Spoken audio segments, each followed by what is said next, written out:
Welcome to part one of a two-part cross-country Amtrak series traveling from Richmond, Virginia to Los Angeles, California. Part one will get us as far as Chicago, Illinois. I've tried to include a lot of the train sounds for those that enjoy that. I hope you enjoy the video.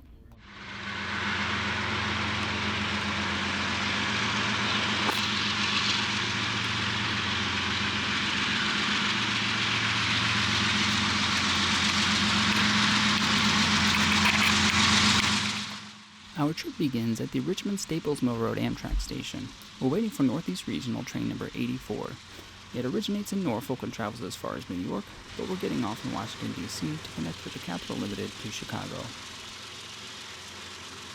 Richmond, Virginia is served by two Amtrak stations. Richmond Staples Mill Road is the main station served by all of the trains that pass through Richmond. Richmond Main Street Station is downtown, but served by only trains that originate in Richmond or originate in Newport News.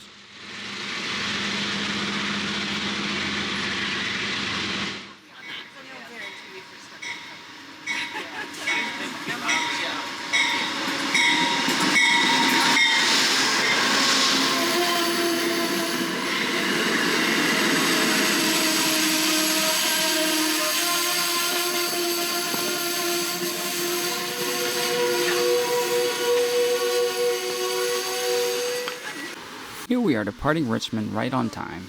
Our next station stop will be Ashland, followed by Fredericksburg, Quantico, Alexandria, and Washington Union Station. Some Northeast Regional trains also will stop at Woodbridge, however our train does not stop there today.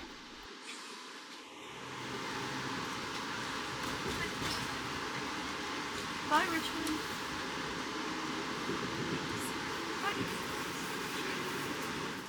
Our train follows the route of the original Richmond, Fredericksburg, and Potomac Railroad's main line to Washington, D.C. The maximum speed is 70 miles per hour. The line was actually purchased by the Commonwealth of Virginia a couple of years ago with plans to upgrade the line to faster speeds, but those plans have yet to materialize overall. This route is shared by all of the Northeast Regional trains that originate in Richmond, Newport News, and Norfolk, as well as the Carolinian, Palmetto, Silver Star, and Silver Meteor, as well as Amtrak's Auto Train, as well as many CSX freight trains. 11 miles into our journey north of Richmond, we make our first station stop of Ashland, Virginia. In Ashland, the train passes right through the middle of town and passes many historic houses and local shops. Not all of the trains that pass through Ashland will make a stop in Ashland, such as the Silver Service, Palmetto and Carolinian, and the Auto Train.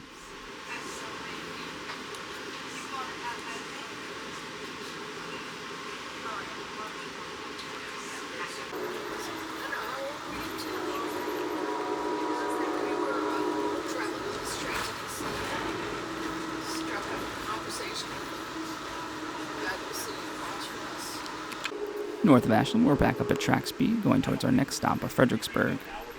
On this segment of the line, we pass through two very small towns of Doswell and Ruther Glen, which are popular rail fanning spots, and the subject of an early 2000s video by Greg Scholl Video Productions entitled Virginia Rails.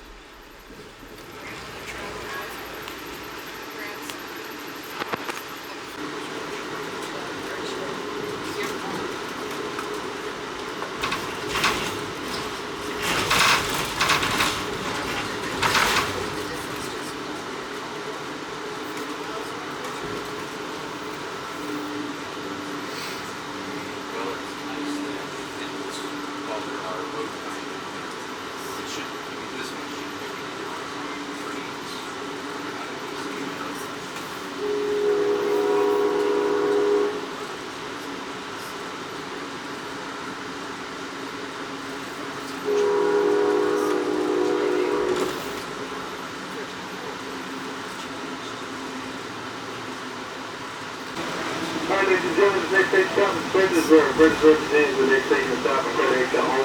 Only we see uniform member of the crew, not all doors open.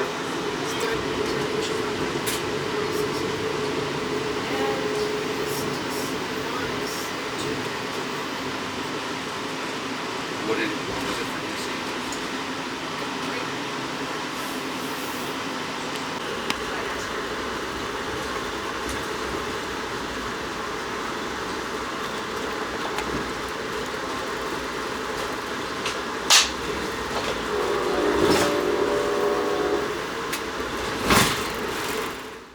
North of Fredericksburg, we're back up to track speed, and we make our next station stop coming up at Quantico, Virginia.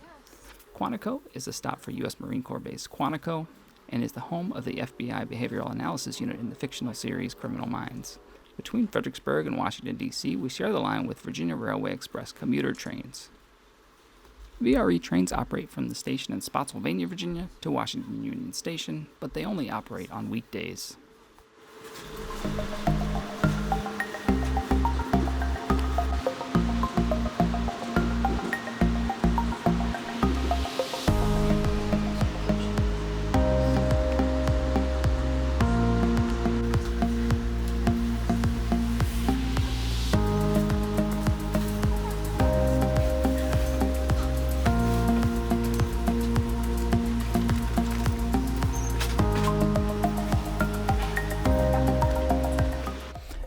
Lorton, Virginia, we pass Amtrak's Auto Train Terminal. This train, having just arrived from Sanford, passed the Richmond Amtrak station about an hour or so before our train arrived. This evening at around 4 p.m. it will depart again for Sanford, making the overnight trip in about 16 hours. Here we are arriving in Alexandria. Alexandria is a city in northern Virginia along the banks of the Potomac River, across from Washington, D.C. This is a good transfer point to the Blue and Yellow Line trains of the Metro Rail system at King Street Station. So it's probably like at the end of my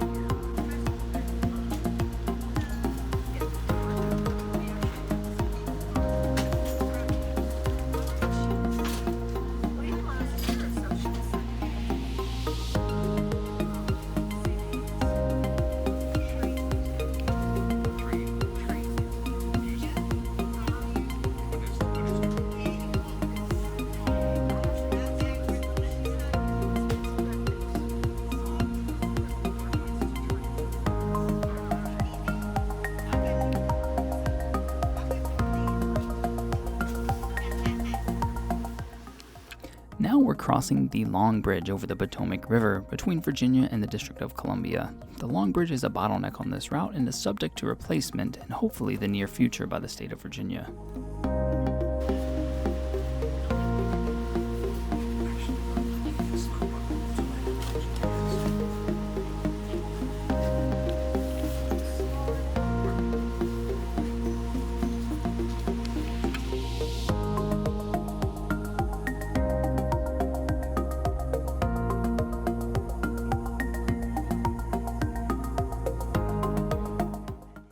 Just outside of Union Station, we pass Amtrak train number 89, the southbound Palmetto to Savannah, Georgia.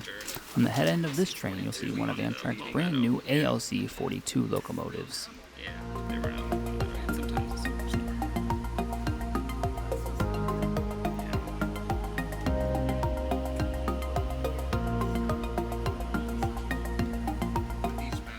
Here we are passing L'Enfant Plaza. This is just outside of Union Station and is actually the busiest station for Virginia Railway Express. It is right in the heart of the capital and is an excellent place to watch trains come and go from Washington Union Station. Back to the cafe bar that's closed.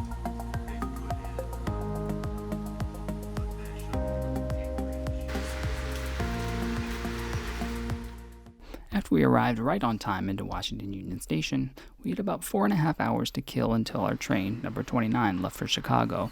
We decided to head out to the Noma Gallaudet New York Avenue Metro Station to see what trains we could see. Unfortunately, we had already missed train number 84, our train from Richmond, departing for New York.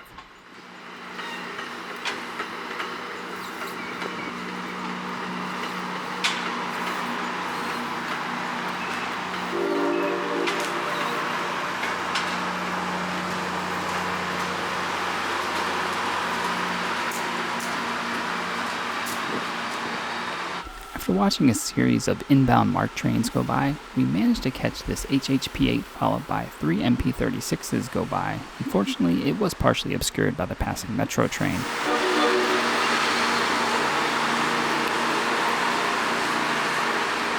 We then took the metro over to the National Mall. I wanted to get some good pictures and views of the Capitol and the Washington Monument in the snow.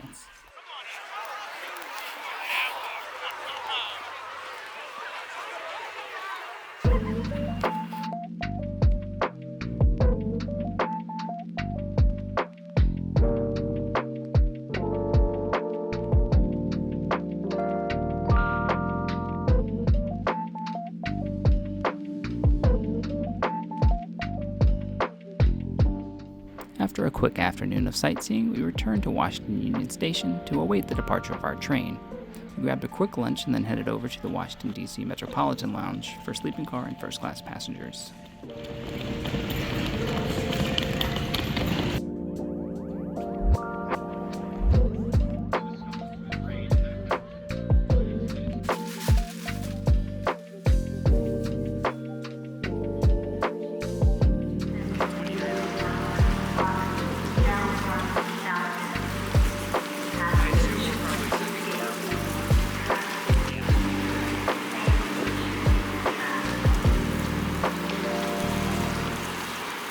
As we walk out to our train today, let's talk about the consist. Train 29 is made up of 2 locomotives, the first being a P42 followed by an ALC-42, then a Viewliner baggage car, a Superliner 2 transition dorm, a Superliner 1 sleeping car, then a diner lounge followed by 2 coaches, one of which is a coach baggage car. We will be in the 2900 sleeper in room E, which is a deluxe bedroom upstairs.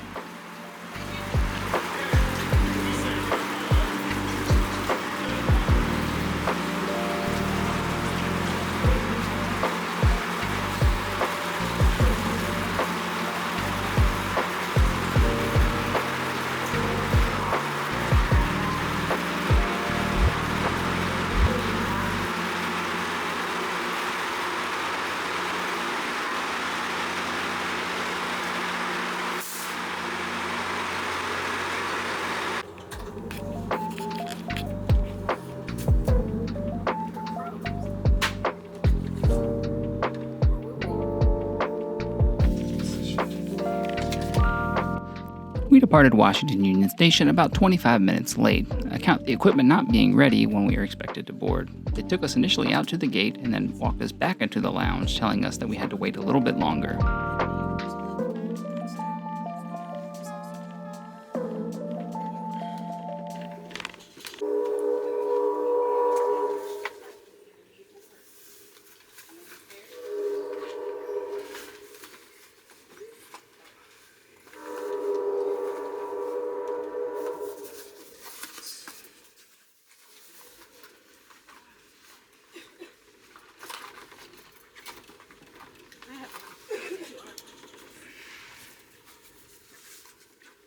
Here we pass several of Amtrak's maintenance of way cars carrying ballast for work on the Northeast Corridor.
We slowed and came to a stop just outside of Rockville, Maryland.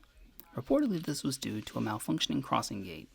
After stopping, we proceeded through the crossing at a very low rate of speed and onto Rockville.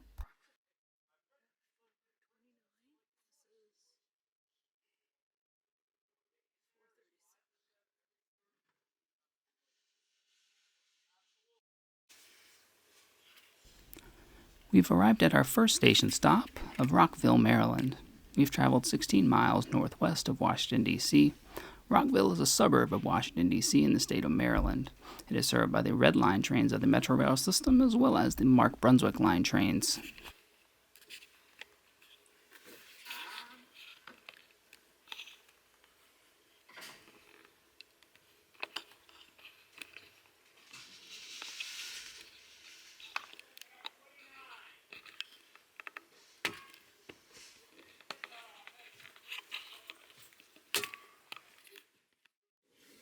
Movie or something.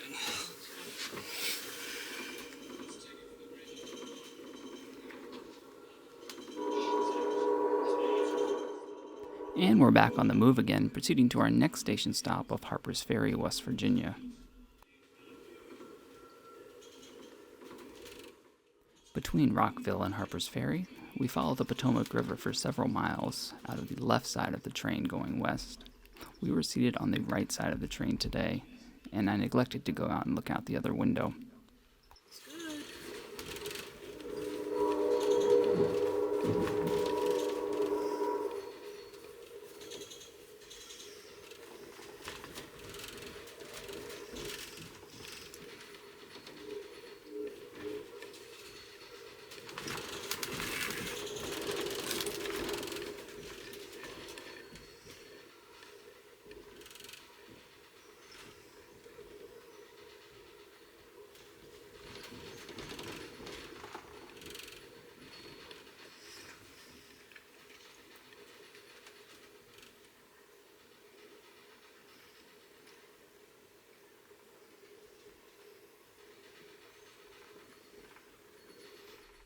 As we arrive in Harper's Ferry, we cross the Potomac River. Harper's Ferry is between the confluence of the Shenandoah and Potomac Rivers and the states of Virginia, West Virginia, and Maryland. This was shot in the winter time, and this time of year the sun will likely go down between Harper's Ferry and Martinsburg. However, in the summertime you can still have great views as far as Cumberland.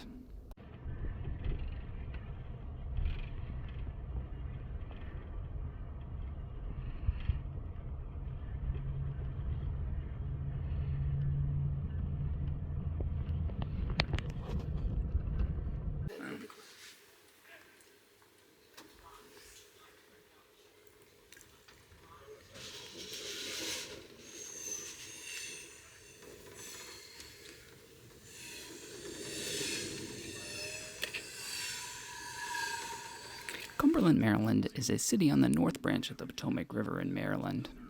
This will be our last stop in Maryland before we enter Pennsylvania. Shortly we will ascend up Sand Patch over the Allegheny Mountains.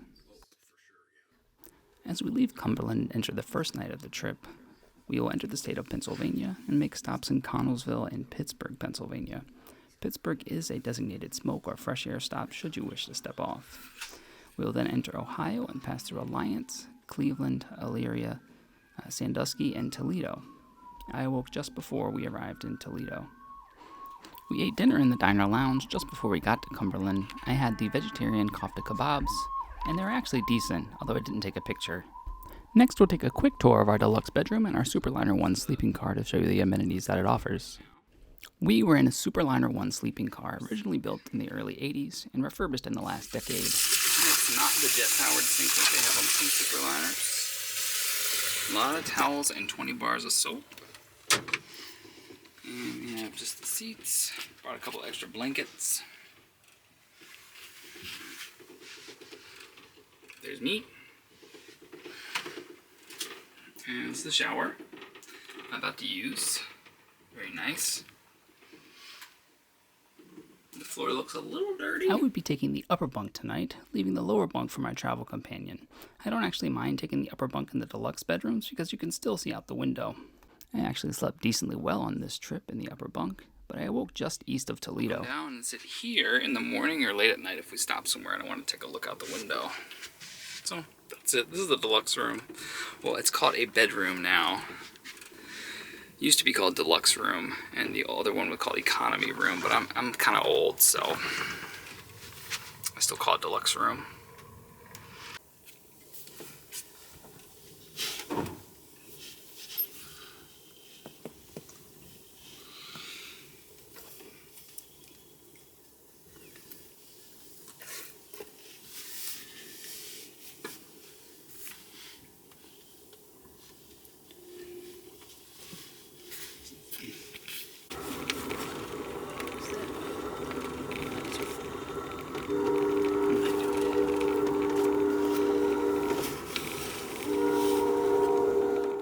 And we're back on the move again, racing across Ohio towards the Indiana state line. Our next stop will be Waterloo, Indiana. We went to the dining car for breakfast. On the Capital Limited, they have flexible dining. I got the omelet, which was actually quite good.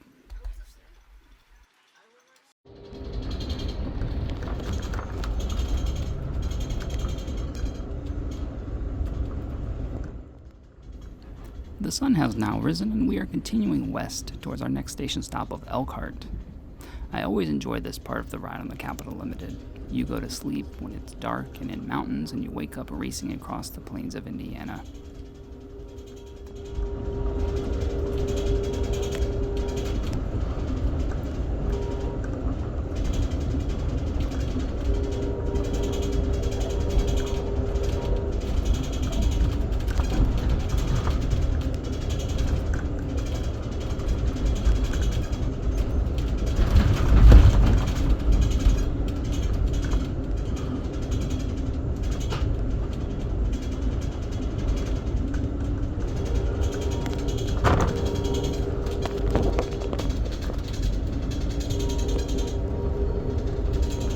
As we approach Elkhart, I tuned into the virtual railfan railcam to watch our train arrive.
And we are now back up at track speed as we race towards South Bend, Indiana. South Bend is about 25 minutes and 25 miles west of Elkhart. That will be our final stop before we arrive in Chicago.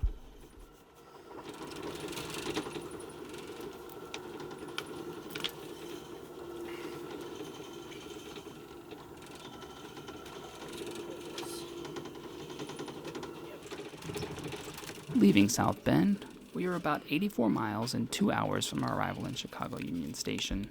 We're running about 45 minutes behind schedule this morning.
We've now come to a stop outside of Chesterton, Indiana due to a non-functioning defect detector.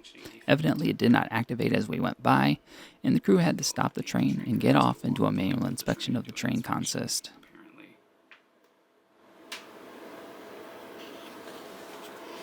Oh, we're sitting here.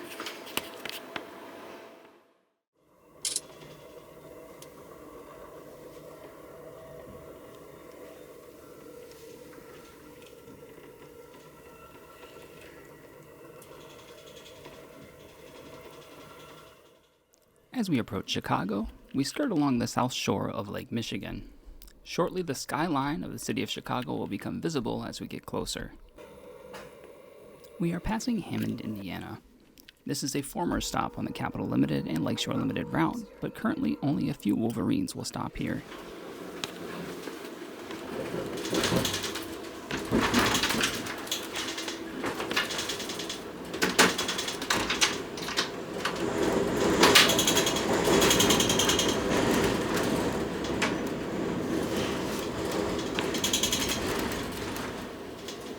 Skyway.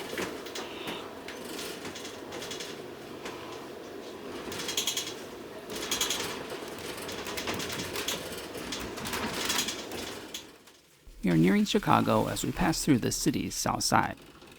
On this part of the trip, it's interesting to look into the backyards and homes of people just living their lives.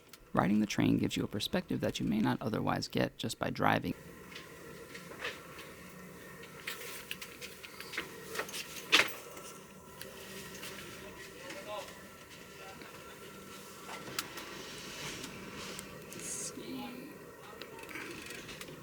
As we roll out our final miles into Chicago, the skyline has finally become visible.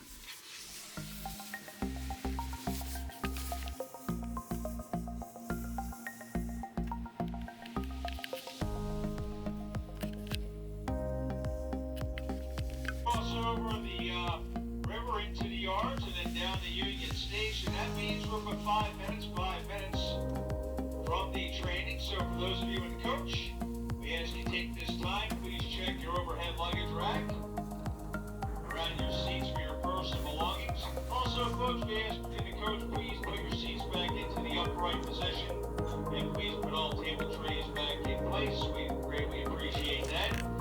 For those of you in the sleeping cars, we ask please check beneath your beds, your closets, check your outlets. Make sure you detach any and all electronic devices. We are passing through Amtrak's yards just outside of Chicago, where we pass a variety of equipment, including Venture cars, Horizon cars, Superliner cars, and multiple locomotives. There was more equipment than usual sitting in the yards, accounts several cancellation of both state-supported and long-distance trains, which Amtrak blamed on winter weather. At the time we were passing through, the Empire Builder had been canceled for 5 or 6 consecutive days, and the California Zephyr was supposed to just resume operation on the day we traveled. Our Southwest Chief was canceled for 1 day prior to our trip, so it was a little bit nerve-wracking to wonder if our train would go through. In recent years, it seems Amtrak has become much more likely to cancel trains for various reasons, including winter weather, crew, and equipment issues, than it used to be.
We have arrived in Chicago about 45 minutes late as we walk up past the massive locomotives that pulled us all the way from DC.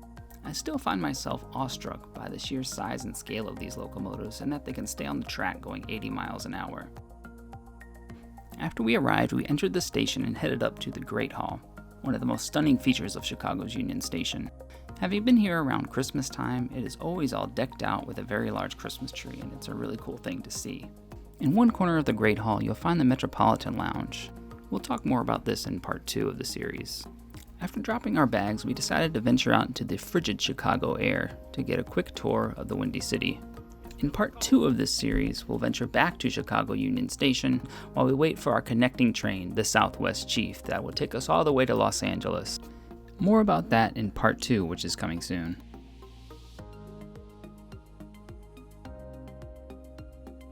Thank you so much if you've made it to the end of this video. This is my first time making any sort of video content, so I know it's not perfect, but I tried my best and I had a good time. I'm a doctor, not a content creator. If you did happen to enjoy the video, please give it a like and subscribe if you want to, and watch out for part 2, which is coming soon. In part 2, we'll take the Southwest Chief from Chicago to Los Angeles. Thanks so much for watching.